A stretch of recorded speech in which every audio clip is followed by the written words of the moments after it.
जिलाधिकारी सविन बंसल ने मूक बधिर महिलाओं, किशोरियों एवं बच्चों संग मिलकर बांटी दीपावली की खुशी।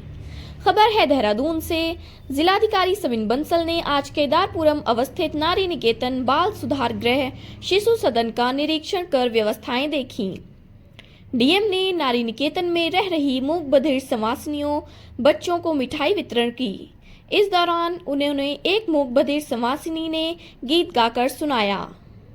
जिलाधिकारी ने इस दौरान नारी निकेतन में रसोई घर, आवास, स्वास्थ्य केंद्र एवं परिसर सहित शौचालय की सफाई व्यवस्था देखी। जिलाधिकारी ने किशोर सुधार गृह के निरीक्षण के दौरान किशोर सुधार गृह में कक्षा 5 से 12 तक एनसीईआरटी की किताब के साथ भारतीय एवं विश्व एटलस रखने के निर्देश दिए। इस दौरान जिलाधिकारी ने बच्चों से बात की। वहीं नारी निकेतन में 2 किशोरी जो व्यवसायिक कोर्स करना चाह रही थी, किंतु धन की समस्या थी, जिस पर डीएम ने त्वरित संज्ञान लेते हुए कोर्स हेतु धनराशि की स्वीकृति दी। उन्होंने कहा कि जो बच्चा पढ़ना चाहता है उसकी किसी भी हालत में पढ़ाई नहीं रुकेगी। डीएम के अन्य महत्वपूर्ण निर्देश, नारी निकेतन में रह रहे मूक बधिरों के लिए चिकित्सालय जांच हेतु अलग से वाहन रखने के निर्देश दिए, जिसकी स्वीकृति मौके पर दी गई। दून मेडिकल कॉलेज में नारी निकेतन से स्वास्थ्य जांच भर्ती किए जाने पर न हो कोई दिक्कत, डीएम ने दिए निर्देश।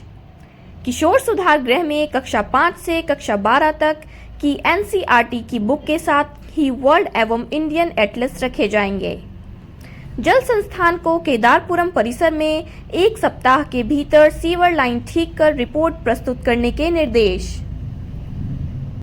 ये जो हमारा कैंपस है, जो सोसाइटी के स्ट्रेस्ड और मोस्ट डिसएडवांटेज लोग हैं, चाहे वो हमारे बच्चे हैं, नवजात शिशु हैं या हमारी दिव्यांग महिलाएं हैं, मानसिक रोग से ग्रसित हैं, करीब 150 महिलाएं, उनको मुख्य धारा में जोड़ने का प्रयास किया जा रहा है। और यहाँ पे उपस्थित जितना भी स्टाफ है और यहाँ पर जो टीपीओ मैडम हैं, मतलब we are really appreciative of their efforts कि वो निरंतर प्रयासरत हैं कि किस तरह से उनके लिविंग स्टैंडर्ड्स में, उनके सोचने के तरीके में, उनके इकोनॉमिक कंडीशन में वृद्धि लाई जाए।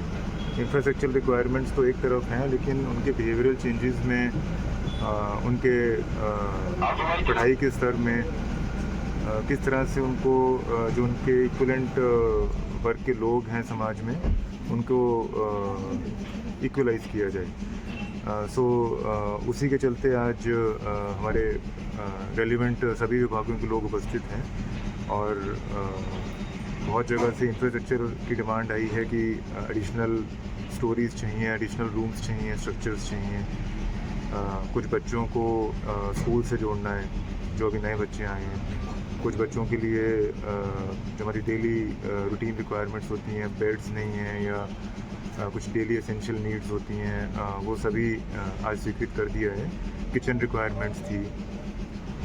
यहाँ पे सबसे ज़रूरी है कि जो मेडिकल सर्विसेज हैं वो निरंतर रूप से सेवाएं प्रदत्त होती रहें, तो उसके लिए भी आज सीएमओ साहब को डायरेक्ट कर दिया गया है कि यहाँ पे रेगुलर विजिट्स होनी चाहिए हमारे नियर बाय पीएचसी सीएचसी से, नर्सिस की और हमारे डॉक्टर्स की। वो एक मुख्य हैंडीकैप है यहाँ पे हमारे स्टाफ का कि बच्चों को लाने ले जाने में काफ़ी एफर्ट्स और टाइम हमारा एक्सपेंड होता है। इसके साथ ही इन बच्चों के जो एक साइको सोशल बीइंग है, उस साइको सोशल बीइंग को ट्रांसफॉर्म करने की बहुत ज़्यादा आवश्यकता है। उनको ये एहसास दिलाने का कि वो किसी भी तरह से डेफिशिएंट नहीं है। गवर्नमेंट ने उनके लिए कुछ अरेंजमेंट्स किए हैं, तो वो इसीलिए किए हैं कि वो आगे लाइफ में बढ़ पाएँ, प्रोग्रेस कर पाएँ अन्य बच्चों की भांति। और यही हमारा एडमिनिस्ट्रेशन का दायित्व है कि उनकी इस प्रयास को, उनके इस एफर्ट को हम एक्सपैंड करें, मैक्सिमाइज़ करें। इसके लिए every possible support and assistance will be provided to DPO and the staff present here. कुछ स्टाफ की यहाँ पर ग्रीवियंसेस हैं और कुछ उनके प्रॉब्लम्स हैं जो उन्होंने हमें अवगत कराया है, उसको रेलिवेंट फोरम पे रख के उसका निदान अवश्य किया जाएगा। यहाँ पे कुछ स्टाफ की कमी है, सिक्योरिटी स्टाफ की कमी है, उसके लिए आज ही यहाँ पर अप्रूवल दे दिया गया है। जो स्टाफ क्रंच है उसको विद इन डेज यहाँ पर मीट आउट कर लिया जाएगा।